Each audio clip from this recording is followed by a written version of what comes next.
Sveiki, brangus tautiečiai.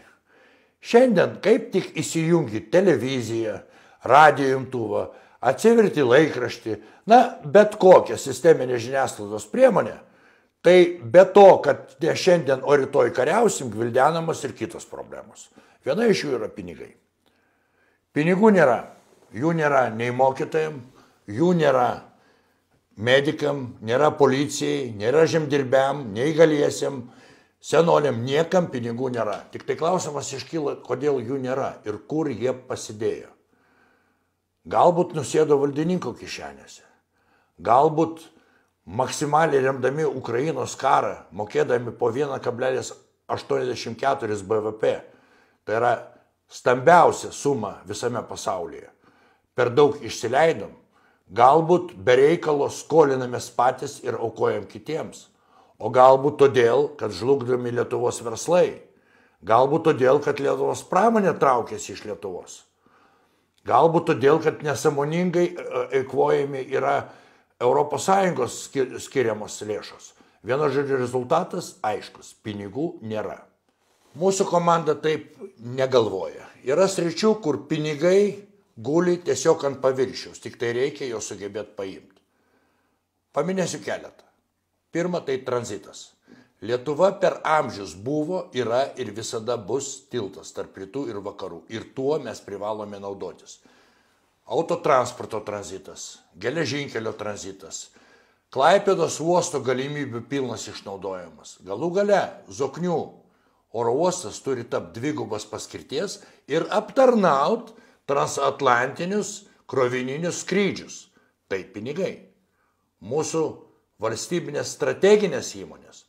Man tikrai neaišku, kokiu būdu ir kaip jos buvo parduotos, išparduotos, pavogtos, ar kaip ten bebūtų, bet jos nebepriklauso mums su jumis.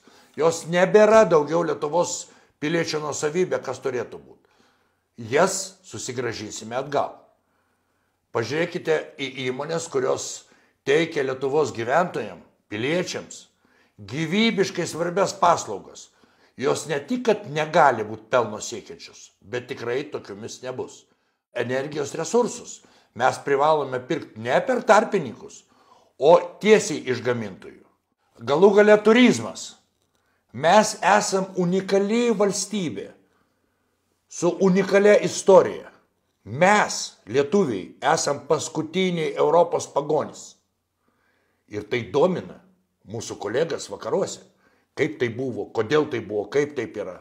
Mūsų gamta, mūsų architektūra, visa tai yra nuostabu ir unikalu.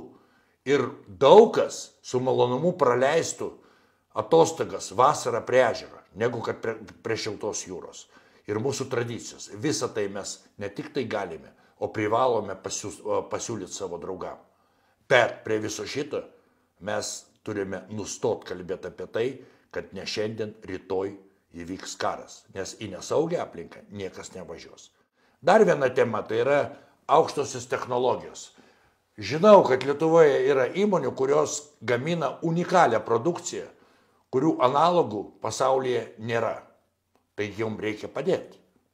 Valstybės vadovybės, vyriausybės, prezidento ir Seimo pareiga yra ne apsunkinti verslo gyvenimo, o padėti jam, sukurti sąlygas, kada verslas jausis džiaugsmingai ir gyvybingai, kada matys, kad mes laukiame, kada verslai ateis pas mus ir kuo mes jiem galim padėti, o ne atvirkščiai neuždėti apynasrių. Aš ir mano komanda žinome, kaip tą padaryti ir tikrai padarysime, jeigu jūs, Lietuvos piliečiai, mums parodysite savo pasitikėjimą.